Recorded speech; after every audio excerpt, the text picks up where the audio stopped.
Super Saravana stores.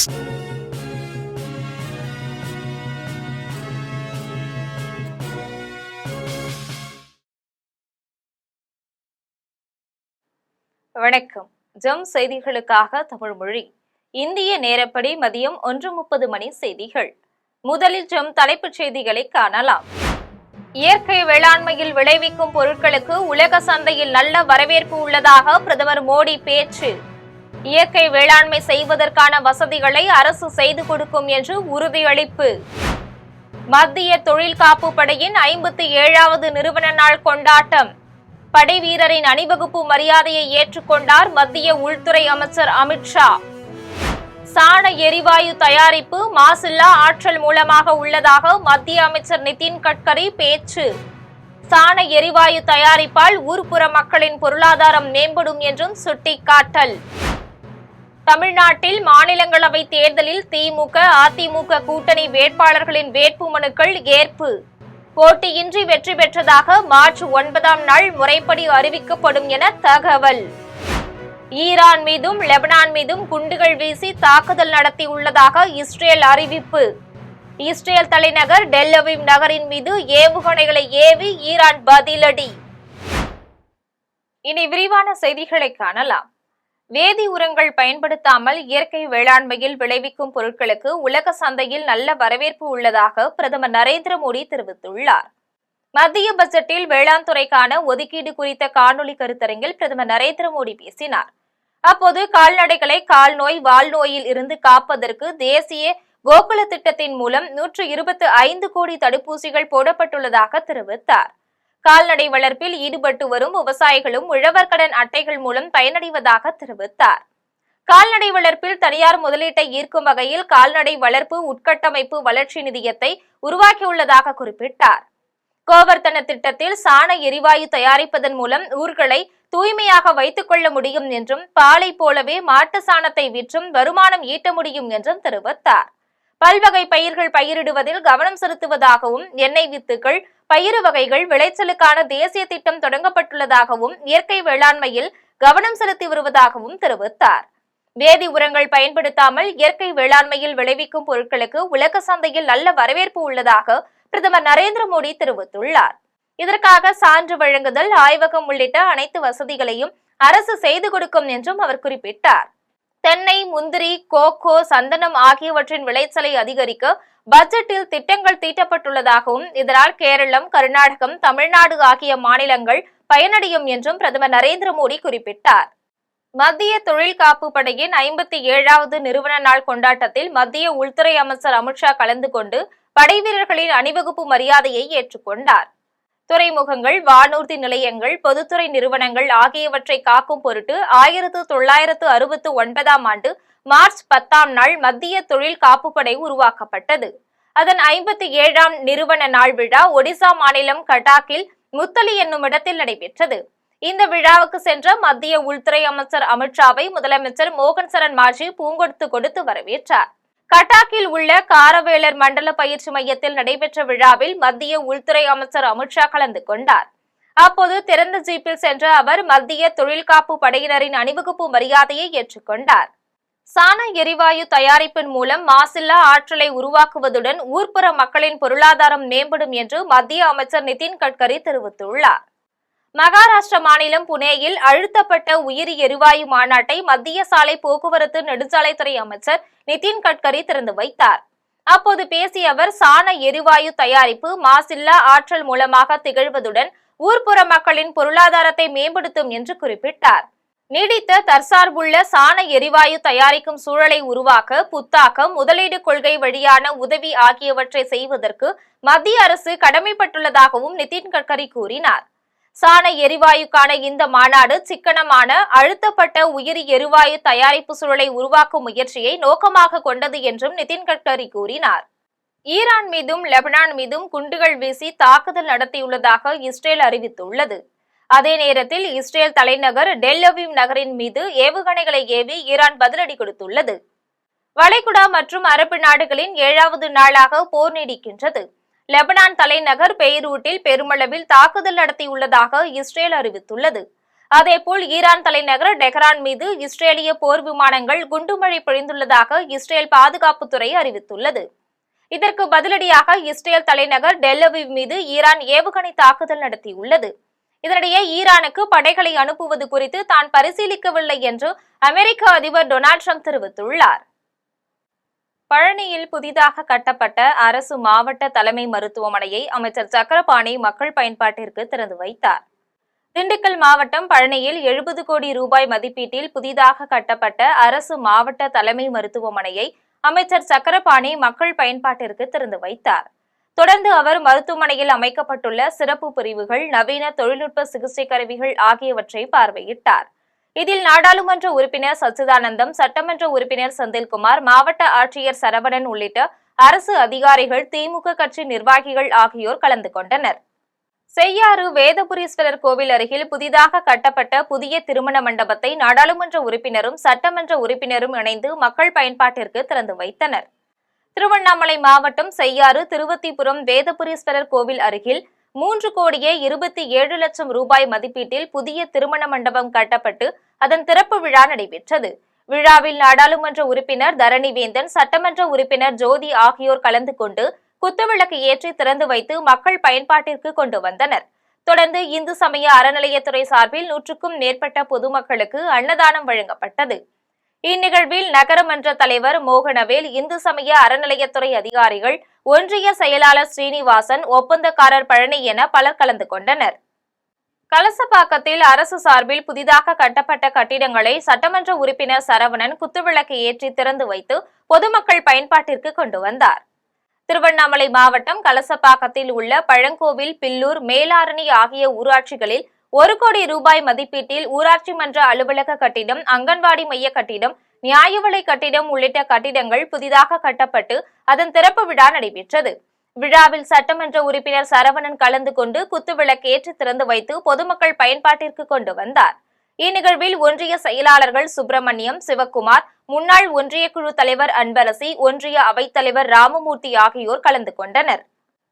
தமிழகத்தில் பாஜகவை சுத்தமாக துடைத்தெறிய வேண்டும் என்று சட்டமன்ற உறுப்பினர் லட்சுமணன் தெரிவித்துள்ளார். விழுப்புரம் மாவட்டத்தில் மதசார்பற்ற ஜனநாயக முற்போக்கு கூட்டணி மற்றும் மத்திய மாவட்ட சிறுபான்மை அணி சார்பில் இப்தார் நோன்பு திறக்கும் நிகழ்ச்சி நடைபெற்றது. நிகழ்ச்சியில் சட்டமன்ற உறுப்பினர் லட்சுமணன் கலந்து கொண்டு இப்தார் நோன்பினை தொடங்கி வைத்து உரையாற்றினார். அப்போது பேசிய அவர், இப்தார் நோன்பு என்பது சமூக நீதி, சம தர்மம், மதசார்பின்மையை போற்றும் வகையில் நடைபெறுகின்ற நிகழ்ச்சி என்றார். தொடர்ந்து தமிழகத்தில் பாஜகவை உள்ளேயே நுழையவிடக்கூடாது என்றும் பாஜகவை தமிழகத்திலிருந்து சுத்தமாக துடைத்தெறிய வேண்டும் எனவும் தெரிவித்தார். இதில் மதசார்பற்ற முற்போக்கு கூட்டணி சட்டமன்ற தொகுதி நிர்வாகிகள், தொண்டர்கள், பொதுமக்கள் ஆகியோர் கலந்து கொண்டனர். முதலமைச்சர் சட்டம் ஒழுங்கில் கூடுதல் கவனம் செலுத்த வேண்டும் என்று விடுதலை சிறுத்தைகள் கட்சியின் தலைவர் திருமாவளவன் வலியுறுத்தியுள்ளார். சென்னை விமான நிலையத்தில் திருமாவளவன் செய்தியாளர்களை சந்தித்து பேசினார். அப்போது பேசிய அவர், நாங்குநேரி சம்பவத்தில் உயிரிழந்த குடும்பத்தினரை பார்த்து ஆறுதல் தெரிவித்ததாகவும் நிதியுதவி அளித்ததாகவும் தெரிவித்தார். தொடர்ந்து தமிழகத்தில் இதுபோன்ற சம்பவங்கள் நடைபெறுவதால் சட்டம் ஒழுங்கில் முதல்வர் கூடுதல் கவனம் செலுத்த வேண்டும் என்று வலியுறுத்தினார். இதையடுத்து தமிழக வெற்றிக் கழகம் துவங்குவதற்கு முன்பே நாங்கள் அதிகப்படியான தொகுதி வேண்டும் என்ற கோரிக்கையை வைத்துக் கொண்டுதான் இருக்கிறோம். மேலும் 2006இல் பாண்டிச்சேரியில் 1 இடமும், தமிழ்நாட்டில் 9 இடம் என 10 இடத்தில் போட்டியிட்டோம். அப்போதெல்லாம் தமிழக வெற்றிக் கழகம் என்ற ஒரு கட்சியே கிடையாது. இது அவர்களாக செய்து கொள்ளும் ஒரு கற்பனை என தெரிவித்தார். படுகாயமுற்று மருத்துவமனையில் அனுமதிக்கப்பட்டிருக்கிறார்கள். படுகொலையான ஜான் குடும்பத்தினர் அவருடைய தாய் மற்றும் மனைவி, பிள்ளைகள் அனைவரையும் சந்தித்து ஆறுதல் கூறியதோடு விடுதலை சிறுத்தைகள் கட்சியின் சார்பில் அவர்களுக்கு நிதி உதவி வழங்கப்பட்டது. 2,65,000 ரூபாய் அந்த குடும்பத்திற்கு வழங்கப்பட்டது. அதேபோல வட இந்திய இளைஞரின் குடும்பத்திற்கும் 1 லட்சம் ரூபாய் வழங்கப்பட்டது. ஒவ்வொரு கட்சியும் அவர்கள் விருப்பத்தின்படி சீட் கேட்கிறார்கள். அந்த வகையில் நாங்களும் கேட்டிருக்கின்றோம் என்று தேமுதிக பொதுச் செயலாளர் பிரேமலதா தெரிவித்துள்ளார். சென்னை கோயம்பேட்டில் உள்ள தேமுதிக அலுவலகத்தில் கட்சியின் பொதுச் செயலாளர் பிரேமலதா செய்தியாளர்களை சந்தித்து பேசினார். அப்போது பேசிய அவர், 2026 மாநிலங்களவை தேர்தலில் தேமுதிக சார்பில் கட்சியின் பொருளாளர் சுதீஷ் வேட்புமனு தாக்கல் செய்துள்ளார் என தெரிவித்தார். தொடர்ந்து நீண்ட நாள் கனவு நடக்கும் போது என்ன சந்தோஷம் இருக்குமோ அந்த சந்தோஷம்தான் இப்போது இருக்கிறது என்று கூறினார். இதையடுத்து ஒவ்வொரு கட்சியும் அவர்கள் விருப்பத்தின்படி சீட் கேட்கிறார்கள். அந்த வகையில் தேமுதிகவிற்கு எவ்வளவு சீட் கிடைக்க வேண்டும் என்பதை நாங்களும் கேட்டிருக்கின்றோம் என்று தெரிவித்தார். தொடர்ந்து குடும்பத்தில் இருப்பவர்களுக்கு மட்டும் தேமுதிகவில் பதவி கொடுக்கப்படுகிறது என்பது தொடர்பான கேள்விக்கு பதிலளித்த அவர், அது பார்ப்பவர்களின் கண்ணோட்டத்தில் உள்ளது என்று தெரிவித்தார். மேலும் முதல் நாளில் இருந்து இந்த கட்சிக்காக சுதீஷ் பாடுபட்டவர் என்றும் கூறினார். ராஜ்யசபா இதுக்கு முன்னாடியே எவ்வளோ வருஷத்துக்கு முன்னாடி கிடைச்சிருக்க வேண்டியது காலதாமதமாக 2021 அது சாத்தியமாயிருக்கிறது. எனவே இப்போ தலைமைச் செயலகம் சென்று வேட்புமனு தாக்கல் செஞ்சுட்டு இப்போ நேரா இங்க தான் வந்திருக்கோம். நீங்க எதுவும் கேள்வி கேட்கணும்னா கேள்வி. எவ்வளவு சந்தோஷமா ஃபீல் பண்றீங்க? ஒரு நீண்ட நாள் ஒரு கனவு நடக்கும்போது என்ன சந்தோஷம் இருக்குமோ அந்த சந்தோஷம்தான். ஆனா ஒரு விஷயம் நான் தெளிவா சொல்றேன், இந்த எல்லா புகழும் எங்கள் அன்பு தலைவர் தமிழகத்தில் துரோகம் தலைவிரித்து ஆடுகிறது என்று அதிமுக முன்னாள் நிர்வாகி புகழேந்தி தெரிவித்துள்ளார். சென்னை விமான நிலையத்தில் அதிமுக முன்னாள் நிர்வாகி புகழேந்தி செய்தியாளர்களை சந்தித்து பேசினார். அப்போது பேசிய அவர், தமிழகத்தில் துரோகம் தலைவிரித்து ஆடுகிறது என்றும் துரோகத்துக்கு முற்றுப்புள்ளி வைக்காமல் விடமாட்டோம் என்றும் தெரிவித்தார். எனவே தான் தனித்து போட்டியிட வேண்டிய சூழல் ஏற்பட்டால் அப்படியும் போட்டியிடுவேன் என்று கூறினார். இதையடுத்து திமுகவை நாங்கள் விமர்சிக்க முடியாது, அவர்கள் இயக்கத்துக்கு முன்னாள் அமைச்சர்கள் வந்தால் சேர்த்துக் கொள்கிறார்கள் என்று கூறினார். எம்ஜிஆர் எங்களை வாழ வைத்த புரட்சி தலைவி அம்மா அனைவருக்கும் அவருடைய வாழ்த்துக்களோடு அவர்களுக்கு நன்றியை சொல்லிய தினம். வேற வழி இல்லைங்க. தினம் காலையில எழுந்தா எனக்கு மாத்திரமே நீங்க நம்ப மாட்டீங்க, ஆயிரக்கணக்கான கால் வருது. ஆனா நம்ம இங்க போலாமா, அந்த கட்சிக்கு போலாமா, இந்த கட்சிக்கு போலாமா. ஆகவே சொந்த இருப்பிடத்தை காலி செய்து போவதற்கு தினமும் குழம்பி போய் கொண்டிருக்கிறார். இறச்சகுளம் அரசு பள்ளியில் வருகின்ற சட்டமன்ற தேர்தலையொட்டி வாக்குச்சாவடி மையம் அமைக்கப்பட உள்ளதையொட்டி மாவட்ட தேர்தல் அலுவலரும் ஆட்சியருமான அழகு மீனா நேரில் சென்று ஆய்வு செய்தார். கன்னியாகுமரி மாவட்டம் இறச்சகுளம் அரசு பள்ளியில் வருகின்ற சட்டமன்ற தேர்தலையொட்டி வாக்குச்சாவடி மையம் அமைக்கப்பட உள்ளது. இதையொட்டி மாவட்ட தேர்தல் அலுவலரும் ஆட்சியருமான அழகு மீனா நேரில் சென்று பார்வையிட்டு ஆய்வு மேற்கொண்டார்.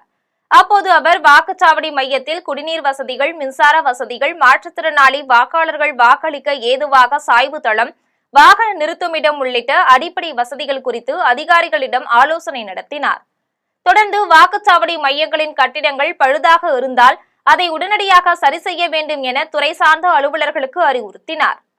இடைக்காட்டூரில் தலித் நபர் தாக்கப்பட்டதை குறித்து மாவட்ட காவல் கண்காணிப்பாளர் சிவபிரசாத் விளக்கம் அளித்துள்ளார்.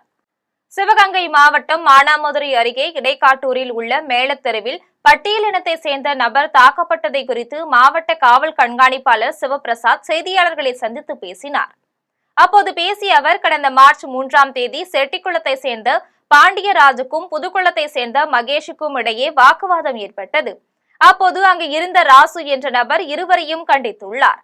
இந்த சம்பவத்தை மனதில் வைத்துக் கொண்ட மகேஷ் அதே இரவு 8 மணி அளவில் புதுக்குளத்தை சேர்ந்த நண்பர்கள் 9 பேருடன் 3 இருசக்கர வாகனங்களில் இடைக்காட்டூர் மேலத்தெருவில் உள்ள தனது தாய்மாமன் வீட்டில் இருந்த பாண்டியராஜை தேடி வந்துள்ளார். அங்கு பாண்டியராஜ் இல்லாத நிலையில் அதே பகுதியில் நின்றிருந்த ராசுவை பார்த்து, இவர்தான் என்னை கண்டித்தவர், பிரச்சனைக்கு காரணம் என்று கூறி அவரை தாக்கியுள்ளனர். அவரை தடுக்க முயன்றவர்களையும் தாக்கியதால் சிலருக்கு சிறிய காயங்கள் ஏற்பட்டன. காயமடைந்த ராசு தற்போது சிவகங்கை அரசு மருத்துவமனையில் சிகிச்சை பெற்று வருகிறார். பின்னர் இந்த சம்பவம் தொடர்பாக இருளப்பன், வேல்முருகன், பாலமுருகன், பாரதி மற்றும் ஒரு சிறார் உட்பட 5 பேரை கைது செய்து விசாரணை நடத்தி வருகின்றனர். மேலும் தப்பி சென்ற முக்கிய குற்றவாளியான மகேஷ் உட்பட 4 பேரை மானாமதுரை காவல்துறையினர் தேடி வருகின்றனர் என்று தெரிவித்தார். அந்த சமயத்தில் ராசுவை பார்த்த உடனே இவன் தான் நம்ம கண்டிச்சதுன்னு சொல்லி அவனை பார்த்த உடனே அவனை அடிக்கிறார். அடிக்கும் போது அவனுக்கு தடுக்க வந்தால் அவனோட அண்ணா அண்ட் தம்பி 2 பேருக்கும் சின்ன சின்ன லேசு காயம், அதே மாதிரி இவன் ராசுக்கும் லேசு காயம் தான்.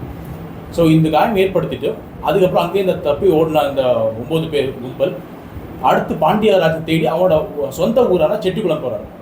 செட்டிக்குளம் போனால் அந்த வீட்டில் கூட பாண்டியராஜ் கிடையாது.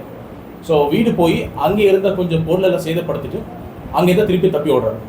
ஸோ இது சம்பந்தமாக மானாமதுரையில் ஒரு எஸ்சிஎஸ்டி வழக்கு, நம்ம ராஜு கொடுத்த கம்ப்ளைண்ட் பேசிஸ் மேலே எஸ்சிஎஸ்டி வழக்கு, சிப்காட்டில் வந்து இந்த பாண்டியராஜோட ஒய்ஃப் கொடுத்த கம்ப்ளைண்ட்டில் வந்து அங்கே சிப்காட் ஸ்டேஷனில் ஒரு வழக்கெல்லாம் பதிவு செஞ்சிருக்கு. கிண்டியில் உள்ள தனியார் மருத்துவமனை கர்ப்பம் தவறுதல் போன்ற பிரச்சனைகளை சந்திக்கும் பெண்களுக்காகவே புதிதாக வண்ணம் என்ற புதிய சிகிச்சை மையத்தை தொடங்கியுள்ளது. சென்னை கிண்டியில் உள்ள தனியார் மருத்துவமனையின் பர்த்ரைட் பிரிவு கருச்சிதைவு, கர்ப்பம் தவறுதல் போன்ற பிரச்சனைகளை சந்திக்கும் பெண்களுக்காகவே பிரத்யேகமாக வண்ணம் என்ற புதிய சிகிச்சை மையத்தை தொடங்கியுள்ளது. இதனை பிரபல நடிகை சரண்யா பொன்வண்ணன் திறந்து வைத்தார். இதையடுத்து தனியார் மருத்துவமனையின் மருத்துவர்கள் இந்த வண்ணம் மையத்தில் மகப்பேறு, மரபணு மற்றும் பச்சிளங்குழந்தை சிறப்பு மருத்துவர்கள் அனைவரும் ஒன்றிணைந்து கருச்சிதைவுக்கான மூல காரணத்தை துல்லியமாக கண்டறிந்து ஒவ்வொரு பெண்ணுக்கும் ஏற்ற தனிப்பட்ட சிகிச்சையை வழங்கப்படும் என்று தெரிவித்தனர். தொடர்ந்து கர்ப்ப காலத்தில் ஏற்படும் மாறுபாடுகளுக்கு ஏற்ப பிரச்சனை வந்த பின் சிகிச்சை அளிப்பதை விட வருமுன் காக்கும் பரிசோதனைகளுக்கு மாறுவது அவசியம் என்று கூறினார். பார்க்கும்போது ஒரு 2 to 5% பீப்புளுக்கு இந்த மாதிரி ரிப்பீட்டடாக வரலாம். இதுக்கு பல காரணங்கள் இருக்கு. முக்கியமாக நம்ம சொல்றது வந்து chromosomal problem and genetic problem. அதை தவிர யூட்ரஸோட ஷேப் அப்நார்மாலிட்டி, இல்லை ஆட்டோஇம்யூன், அதாவது நம்ம உடம்பே நம்மளோட பாடிக்கு எதிர்த்தாப்புல ஆன்டிபாடிஸ் ப்ரொடியூஸ் பண்றது. நீதிமன்றத்தில் வழக்கு நிலுவையில் இருக்கும்போது பல கோடி ரூபாய் மதிப்புள்ள சொத்தை போலி பத்திரம் மூலம் பத்திரப்பதிவு செய்து கொடுத்த சார்பதிவாளர் மீது நடவடிக்கை எடுக்க வேண்டும் என பாதிக்கப்பட்டவர்கள் மனு அளித்துள்ளனர். புதுச்சேரி மாநிலத்தை சேர்ந்த சர்வோத்தமனுக்கு உழவர்கரையில் உள்ள சாரம் வருவாய் கிராமத்தில் சொந்தமாக இடம் உள்ளது. ஆனால் இந்த நிலம் தகராறு தொடர்பாக உச்சநீதிமன்றத்தில் கடந்த 55 ஆண்டுகளாக நிலுவையில் உள்ளது. இந்நிலையில் சொத்துக்கு எந்தவித உரிமையும் இல்லாத புதுச்சேரியை சேர்ந்த ரமேஷ் என்பவர் வேல்முருகன் என்பவருக்கு கடந்த 2ஆம் தேதி பொது அதிகார பத்திரம் எழுதி கொடுத்துள்ளார். தொடர்ந்து சொத்துக்கு உடையவர்கள் இந்த விவகாரம் சம்பந்தமாக உச்சநீதிமன்றத்தில் வழக்கு நிலுவையில் இருப்பதையும் தடை உத்தரவு பிறப்பிக்கப்பட்டுள்ளதையும் சுட்டிக்காட்டி மாவட்ட பதிவாளர், உழவர்கரை சார் பதிவாளர் மற்றும் வருவாய்த்துறை செயலாளர் ஆகியோருக்கு புகார் மனு அளித்தார். ஆனாலும் சார் பதிவாளர் லஞ்சம் பெற்று முறைகேடாக பதிவு செய்ததாகவும் இந்த சம்பவம் குறித்து மாவட்ட பதிவாளர் உரிய நடவடிக்கை எடுத்து முறைகேடு பத்திரப்பதிவை ரத்து செய்ய வேண்டும், சம்பந்தப்பட்ட அதிகாரிகள் மீது சட்டப்படி நடவடிக்கை எடுக்க வேண்டும் என பாதிக்கப்பட்டவர்கள் கோரிக்கை விடுத்தனர். அது ஸ்ரீமான் செல்வராஜ் செட்டியார் கேள்விப்பட்டிருப்பீங்க. புதுச்சேரியில் ஒரு பிரெஞ்சு காலத்தில் வந்து பிரபலமான ஒரு குடும்பம். இது நிறைய தர்மம் செஞ்ச குடும்பம். அந்த குடும்பத்திலே தற்போது இருக்கிற ஒரே ஒரு வாரிசு சர்வோத்தமன் மட்டும்தான். அந்த குடும்பத்தை வந்து ஏராளமான தர்மகாரியங்கள் செஞ்சுருக்காங்க. அது எல்லாருக்குமே தெரியும். சுசீலபாய் ஸ்கூல்லேருந்து தட்சிணாமூர்த்தி ஸ்கூலு, நிறைய ஸ்கூல்ஸு, ஜெனரல் ஹாஸ்பிட்டலு எல்லாமே இவங்க கொடுத்தது தான், நன்கொடையாக கொடுத்தது தான். இந்த குடும்பம் வந்து 1952க்கு பிற்பாடு கொஞ்சம் குடும்பத்தில் நிறைய பிரச்சனைகள் ஏற்பட்டு ஒற்றுமை இழந்து நிறைய கேஸுகள்லாம் உருவாகி அது நடந்து வந்தது. இதை வந்து பயன்படுத்தி நிறைய வெளியே சில சமூக விரோத சக்திகள், சில பலம் வாய்ந்த நபர்கள் வந்து சொத்துக்கள் அபகரிக்கிற வேலையில் ஈடுபட்டாங்க. சாலை ஓரத்தில் நின்று கொண்டிருந்த பெண் ஒருவர் மீது டிராக்டர் மோதியதில் பெண்ணின் தலை நசுங்கி சம்பவ இடத்திலேயே உயிரிழந்துள்ளார். செங்கல்பட்டு மாவட்டம் மதுராந்தகம் அருகே இல்லீடு கிராமத்தை சேர்ந்த பார்வதி சாலை ஓரத்தில் நின்று கொண்டிருந்த போது அதிவேகமாக வந்த டிராக்டர் பெண் மீது மோதியது. இந்த விபத்தில் பெண்ணின் தலை நசுங்கி சம்பவ இடத்திலேயே உயிரிழந்தார். இதுகுறித்து தகவல் அறிந்த சூனாம்பேடு காவல்துறையினர் சம்பவ இடத்திற்கு வந்து பெண்ணின் உடலை கைப்பற்றி உடற்கூராய்விற்காக மருத்துவமனைக்கு அனுப்பி வைத்தனர். தொடர்ந்து விபத்து ஏற்படுத்திய ஓட்டுநரை கைது செய்து டிராக்டரை பறிமுதல் செய்து விசாரணை மேற்கொண்டு வருகின்றனர். பழனியில் மாற்றுத்திறனாளியை ஏமாற்றி திருமணம் செய்து ஏமாற்றிய மோசடி கும்பலை சேர்ந்த ஒருவரை காவல்துறையினர் கைது செய்து மற்றவர்களை தேடி வருகின்றனர். திண்டுக்கல் மாவட்டம் பழனி அருகே கோதைமங்கலத்தை சேர்ந்த மாற்றுத்திறனாளி பாலகிருஷ்ணன் என்பவரை திருமணம் செய்து வைப்பதாக கூறி மதுரையை சேர்ந்த இடைத்தரகர்கள் மூலம் ராமலட்சுமி என்ற பெண்ணை திருமணம் முடித்து வைத்து 2 லட்சம் ரொக்கம் மற்றும் 2 சவரன் நகையை பறித்து கொண்டு அந்த பெண் மாயமானார். இதுகுறித்து பாலகிருஷ்ணன் கேட்டபோது அந்த கும்பல் அவரை மிரட்டியுள்ளனர். அவர் அளித்த புகாரின் பேரில் பழனி காவல்துறையினர் விசாரணை நடத்தி மோசடிக்கு துணையாக இருந்த ஜோசப் என்பவரை கைது செய்தனர். மேலும் தலைமறைவாக உள்ள மணப்பெண் ராமலட்சுமி உள்ளிட்ட 3 தீவிரமாக தேடி வருகின்றனர். செங்கல்பட்டு மாவட்டம் திருக்கழுக்குன்றத்தில் அறிவுசார் மையத்தையும் சந்தையையும் அமைச்சர் தாமோ அன்பரசன் திறந்து வைத்துள்ளார். திருக்கழுக்குன்றத்தில் 1,60 லட்சம் ரூபாய் மதிப்பீட்டில் கட்டி முடிக்கப்பட்ட அறிவுசார் மையத்தை மாவட்ட ஆட்சியர் மாலதி ஹெலன் தலைமையில் சிறு குறு மற்றும் நடுத்தர தொழில் நிறுவனங்கள் துறை அமைச்சர் தாமோ அன்பரசன் திறந்து வைத்தார். இதேபோல் 2,42,00,000 ரூபாய் மதிப்பீட்டில் கட்டி முடிக்கப்பட்ட வார சந்தையையும் அமைச்சர் திறந்து வைத்தார். இந்நிகழ்ச்சியில் செங்கல்பட்டு மாவட்ட ஆட்சியர் மாலதி ஹெலன், காஞ்சிபுரம் நாடாளுமன்ற உறுப்பினர் செல்வம், திருப்போரூர் சட்டமன்ற உறுப்பினர் பாலாசி, திருக்கழுக்குன்றம் பேரூராட்சி தலைவர் யுவராஜ் ஆகியோர் கலந்து கொண்டனர். வடலூரும் கடலூராகும் என வடலூர் வள்ளலார் கூறியதை மெய்ப்பிக்கும் அளவில் திமுக அரசு திட்டங்களை செயல்படுத்தி வருவதாக வேளாண் துறை அமைச்சர் பன்னீர்செல்வம் தெரிவித்துள்ளார். தமிழக அரசு சார்பில் கடலூர் மாவட்டத்தில் பணி முடிக்கப்பட்ட திட்டங்களின் திறப்பு விழா, புதிய திட்டங்களுக்கு அடிக்கல் நாட்டும் விழா நடைபெற்றது. கடலூர் மாவட்ட ஆட்சியர் சிபி ஆதித்ய செந்தில்குமார் முன்னிலையில் நடைபெற்ற விழாவில் வேளாண்மை துறை அமைச்சர் பன்னீர்செல்வம் முடிவுற்ற திட்டங்களை திறந்து வைத்து புதிய திட்டங்களுக்கு அடிக்கல் நாட்டினார். விழாவில் பேசிய பன்னீர்செல்வம், வடலூரும் கடலூராகலாம் என வள்ளலார் கூறியிருப்பதாகவும் அதை மெய்ப்பிக்கும் வகையில் திமுக அரசு திட்டங்களை செயல்படுத்தி வருவதாகவும் கூறினார். ஆக ரெண்டு பேருடைய மனசை ரெண்டு பேருடைய மனதை இணைக்கின்ற காரணத்தால் தான் திட்டங்கள் நம்முடைய மாவட்டத்தில் வந்து கொண்டிருக்கிறது. ஆக எல்லாத்தையும் செய்யும், 1 கோடி தேர் இழுப்போம், அது நல்ல தேராக. ஆக எங்கள் வேலையை நாங்கள் செய்யணும், உங்கள் வேலையை நீங்கள் செய்யணும். ஆக எங்களுக்கு இப்போ இப்போ நிகழ்ச்சி நடத்திட்டு இருக்கோம்.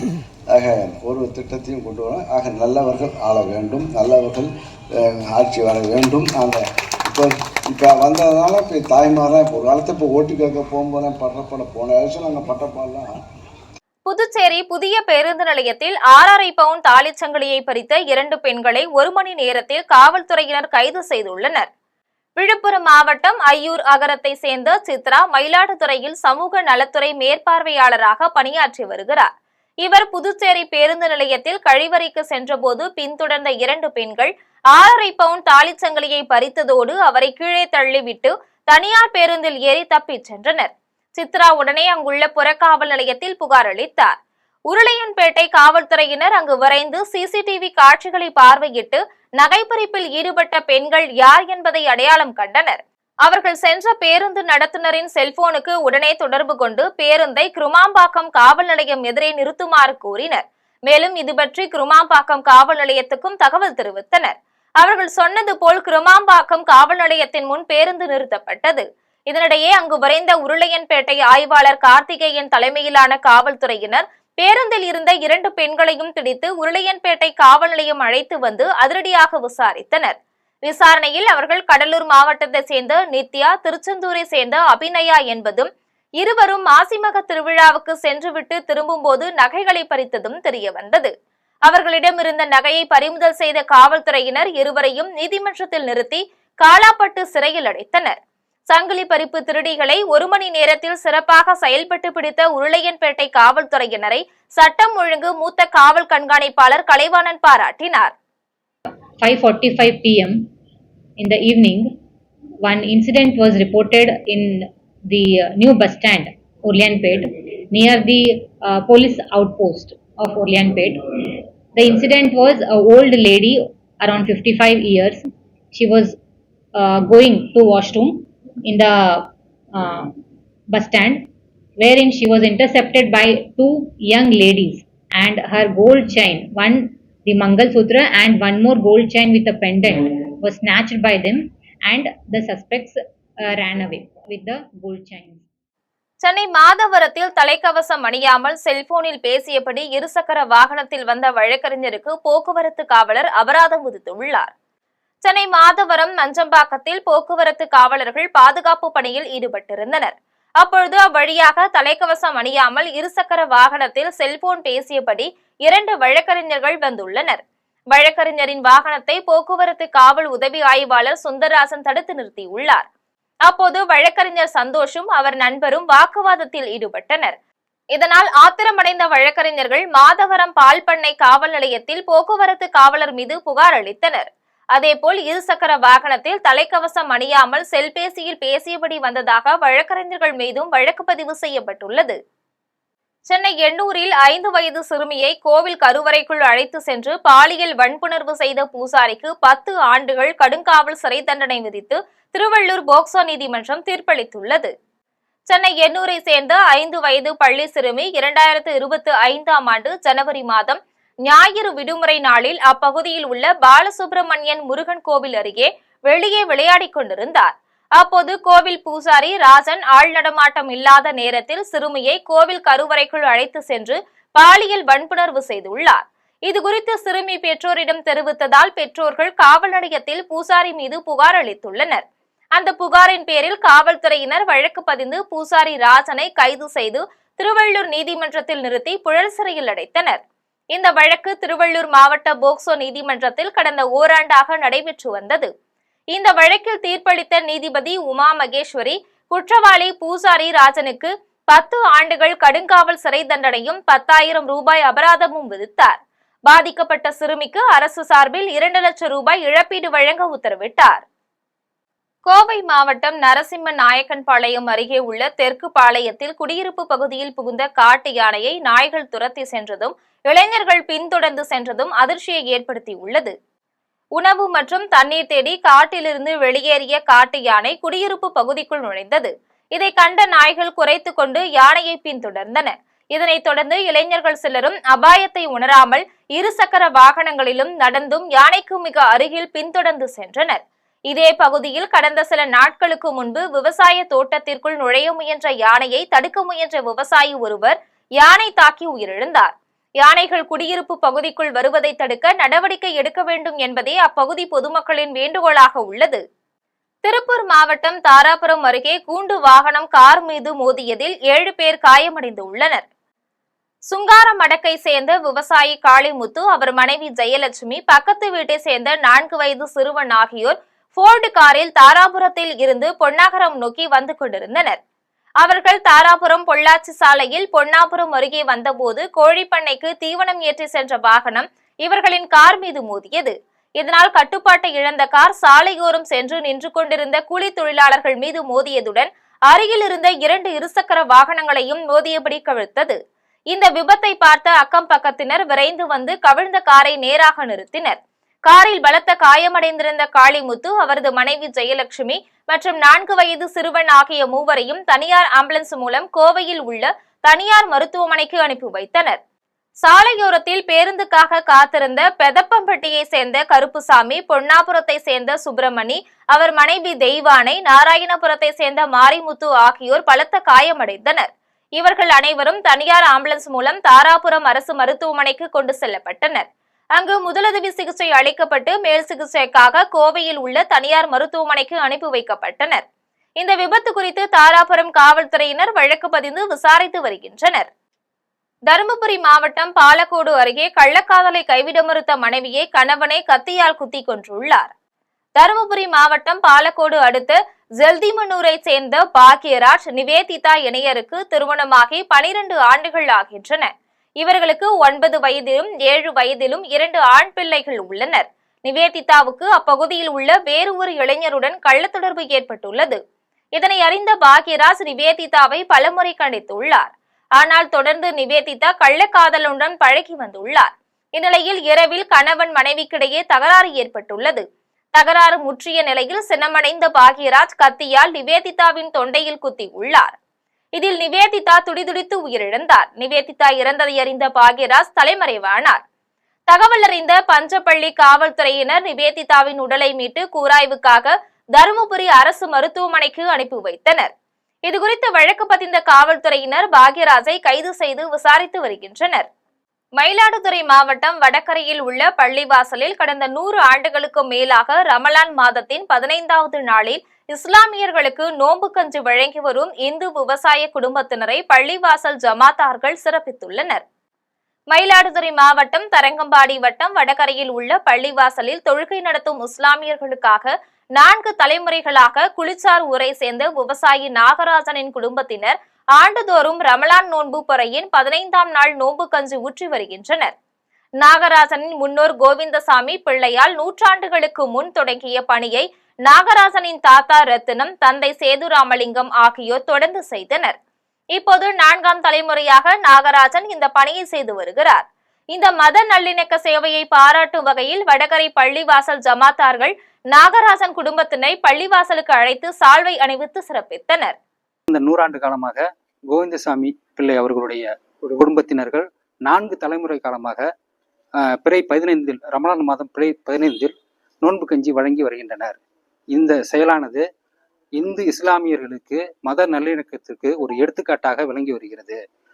பேரிடர் காலங்களிலும் வறுமை சூழ்ந்த காலத்திலும் யுத்த காலங்களிலும் இவர்கள் தொன்று தொட்டு இந்த மரபுகளை தொடர்ச்சியாக செய்து வந்து மக்களுக்கு ஒரு எடுத்துக்காட்டாக விளங்கி வருகின்றனர். காரைக்கால் மாவட்டம் திருநள்ளாறில் உள்ள தர்பாரண்யேஸ்வரர் கோவிலில் சனிப்பெயர்ச்சி விழாவையொட்டி சனீஸ்வர பகவானுக்கு சிறப்பு அபிஷேகம், மகா தீபாராதனை ஆகியன நடைபெற்றது. இதில் ஏராளமான பக்தர்கள் கலந்து கொண்டு வழிபட்டனர். புதுச்சேரி மாநிலம் காரைக்கால் அடுத்த திருநள்ளாறு தர்பாரண்யேஸ்வரர் ஆலயத்தில் சனி பகவான் கும்பராசியில் இருந்து மீனராசிக்கு சென்றார். இதையொட்டி அதிகாலை சனி பகவானுக்கு சிறப்பு அபிஷேகமும் வண்ண மலர்களால் அலங்காரமும் நடைபெற்றது. இதனையடுத்து மகா தீபாராதனை நடைபெற்றது. இதில் வைர அங்கி அலங்காரத்தில் சனீஸ்வரர் பக்தர்களுக்கு அருள்பாலித்தார். இதேபோல் உற்சவர் தங்க காக்கை வாகனத்தில் எழுந்தருளி பக்தர்களுக்கு அருள்பாலித்தார். இந்த விழாவில் புதுச்சேரி துணைநிலை ஆளுநர் கைலாசநாதன், தருமபுர ஆதீனம் சீர்வளசீர் மாசிலாமணி, தேசிக பரமாச்சாரியார் உள்ளிட்ட ஏராளமான பக்தர்கள் கலந்து கொண்டனர். இனி வருவது திரையுலக செய்திகள். சமுத்திரக்கனி மற்றும் கௌதம் வாசுதேவ் மேனன் இணைந்து நடித்துள்ள கார்மேனி செல்வம் திரைப்படம் வருகின்ற ஏப்ரல் 3ஆம் தேதி திரையரங்குகளில் வெளியாகிறது. இயக்குனர் ராம் சக்ரி இயக்கத்தில் இயக்குனர்களும் நடிகர்களுமான சமுத்திரக்கனி மற்றும் கௌதம் வாசுதேவ் மேனன் இணைந்து நடித்துள்ள கார்மேனி செல்வம் திரைப்படம் ஏப்ரல் 3ஆம் தேதி வெளியாகும் என அதிகாரப்பூர்வமாக அறிவிக்கப்பட்டுள்ளது. அமைதியான வாழ்க்கை வாழும் செல்வத்திற்கு பணத்தின் மீது ஏற்படும் பேராசையை மையமாக கொண்டு இத்திரைப்படம் எடுக்கப்பட்டுள்ளது. இப்படத்தில் லட்சுமி பிரியா, அபிநயா, ரெடிங் கிங்ஸ்லி உள்ளிட்ட பலர் நடித்துள்ளனர். இனி வருவது உலக செய்திகள்.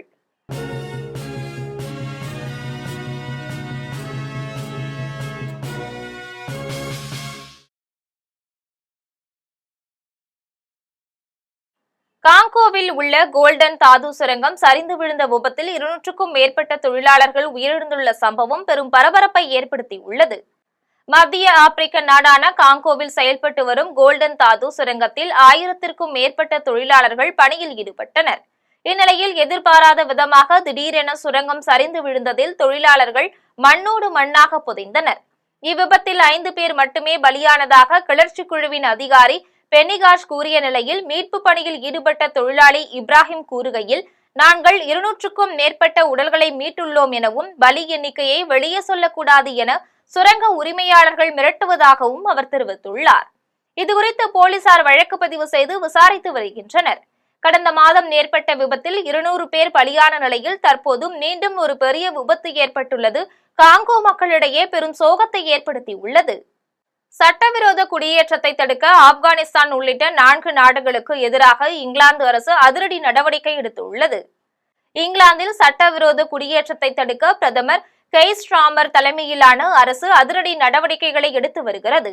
அதன் ஒரு பகுதியாக கல்வி விசா பெற்று வந்து அங்கேயே தஞ்சம் கோருபவர்களை கட்டுப்படுத்த ஆப்கானிஸ்தான், கேமரூன், மியான்மர் மற்றும் சூடான் ஆகிய 4 நாடுகளை சேர்ந்தவர்களுக்கு கல்வி விசா வழங்குவதை அந்நாட்டு உள்துறை மந்திரி ஷபானா மஹ்மூத் ரத்து செய்துள்ளார். குறிப்பாக கல்வி விசாவில் வந்த 95% ஆப்கானியர்கள் அங்கேயே தஞ்சம் கோருவது கண்டறியப்பட்டதால் அவர்களுக்கு வேலை விசாவும் ரத்து செய்யப்பட்டுள்ளதுடன் இதற்கான புதிய சட்ட திருத்தமும் தாக்கல் செய்யப்பட்டுள்ளது. இனி வருவது தங்கம், வெள்ளி மற்றும் பங்கு சந்தை விலை நிலவரம்.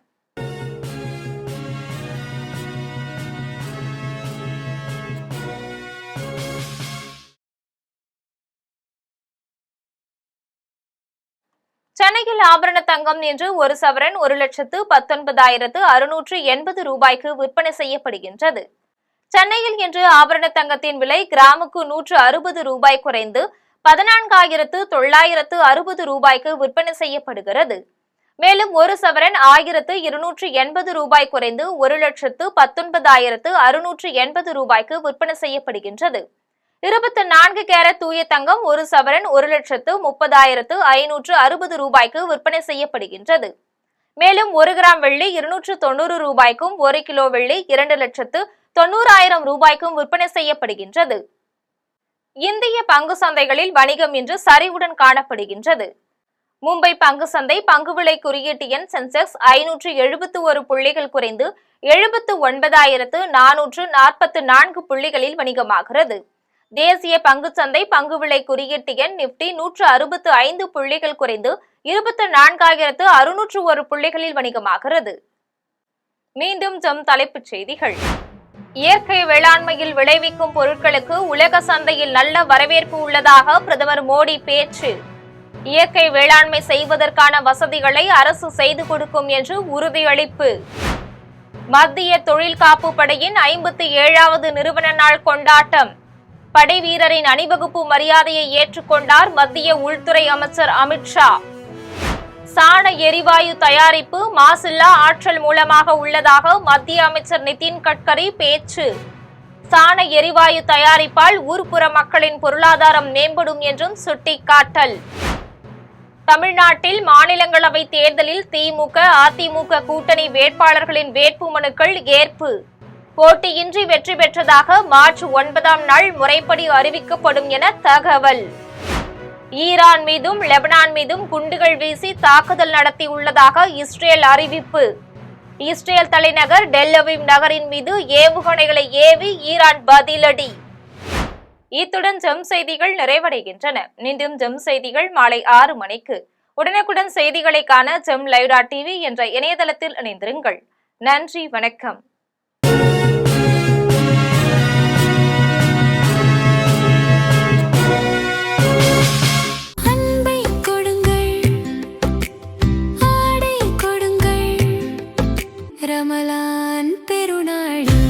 Super Sarvana Stores.